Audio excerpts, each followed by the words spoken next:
Alright, so I was working on this Google Docs, or this Google Slides, I should say, and I figured I have to do a Google Slides one, so why not show you the one that you're going to see in a finished product anyway. This is a great presentation tool. I use it more than regular PowerPoint because I can save it immediately to my drive, and it's just very easygoing and helpful.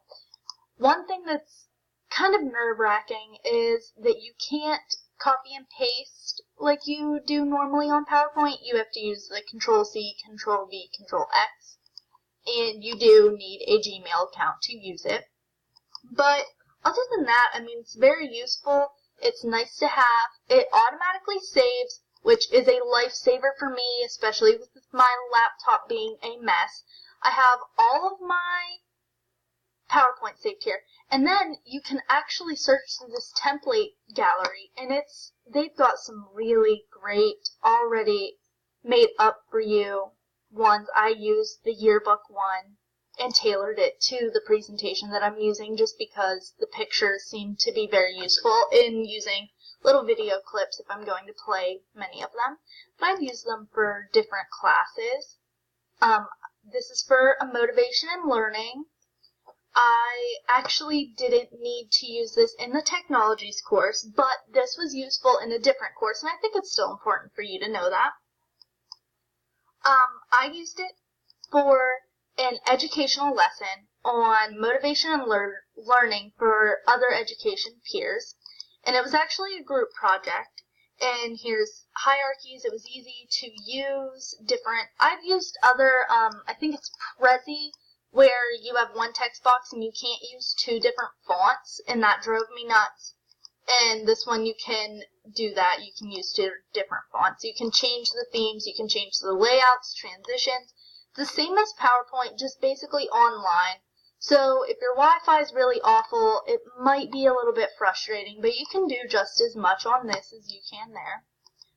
You can use images, charts. Here, this is very useful also, especially since we use so many things for YouTube, and this is how I got most of my screencasts. I already talked to you about screencast. You use screencast and then upload to YouTube, and then you can just copy the link here, and it seriously comes up so fast. And you can automatically insert it. It's a great thing.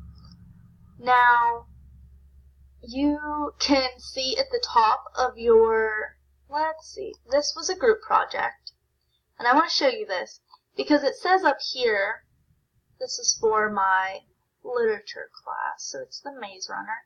Up here it says last edited March 14th, and I was the last to edit this, but this was a group project, many other people worked on it, and up here it would show those people who were working on it, and they could work on the same PowerPoint at the exact same time. And that is a lifesaver if you know what it's like to work with other people, and everybody can work at once. Everybody can see the most up-to-date information. There's no, well, did you add this yet? Did you add that yet? You already know.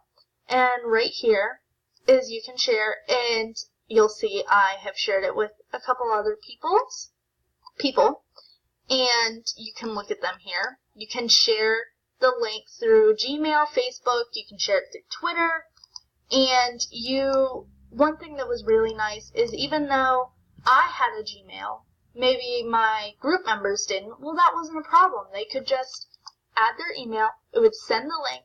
When you're in your email that was sent, you will open it, it'll give you a link. You might have to use that link to get into here every time, but you can save this to your computer then, and you can, even if you don't have Wi-Fi, you could save the presentation to your computer, work on your slides that you're assigned, and then upload those slides to your online one with all your group members. I mean, it's versatile. You can use it different ways.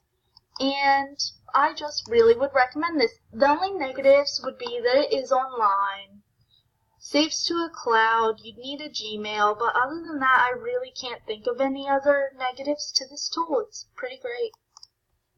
Alright, so with Google Slides, this adheres to the standards of leadership if you have somebody the head of a group project, collaboration because it's a group project, citizenship because it's part of their digital life, and designer because they get to actually do whatever it is they want on the feature. This is another presentation tool that adheres to all of those, except for collaboration, because you could have multiple people working on this, but they can't do it at the same time. It's not as group friendly as Google Slides is. The second presentation tool that I'm going to talk about is Prezi, and I wanted to show you this. I honestly forget my login for Prezi because I used it once. It was very useful, but I just didn't have an opportunity to use it again. And when you first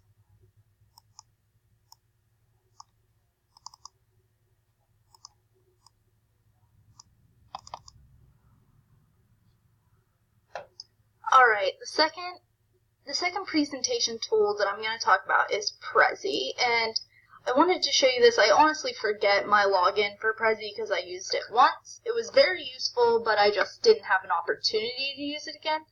And when you first log in, you have this getting started little thing, which I would recommend looking at. But then if you go into the different templates you could use, you notice that the reoccurring theme of all these bubbles, you can use, like, that one's great for history. You can have atoms here. They are all pretty cool and tasteful, actually. And then you can just plug in your own information to all of them. Well, I did one of these, and I actually have a screencast of it, even though I don't have my account. And the only downfall with these Prezis is you will see you can, like, move through, and then it zooms in on, like, your bubbles. Well, it saves in, like, this timeline. Well, to do the screencast of the cell that I have, I had to actually, there are little red lines that connect each of these bubbles whenever you do a Prezi. And if you bump the bubbles together, they kind of like, oh, I'll reconnect to this one, and then if you bump it to that one, it'll reconnect to that one. Well, for some reason, they wouldn't reconnect the way that I needed to. In this, you'll see the sequence of 1, 2, 3, 4, 5, 6, 7, 8, 9, and it actually went from like 1 to 10 and then started. So I kind of had to do my whole presentation backwards through Prezi and then present it in a screencast so it looks like it's in the correct order. But this is a great visual, especially me being biology and using it for the cell, because then I could put these things at certain areas and zoom in. Of course, Prezi has some options of premium and to buy the app and all that, so if you are annoyed by that, that's a downfall. And the organization of these little bubbles was a huge annoyance to me, but it's overall a good visual aid. It's a good way to add a little bit of differentiation, and depending on what you're doing, it actually might help add a visual aid in the presentation itself, not even in having to have pictures or anything, like with this atom.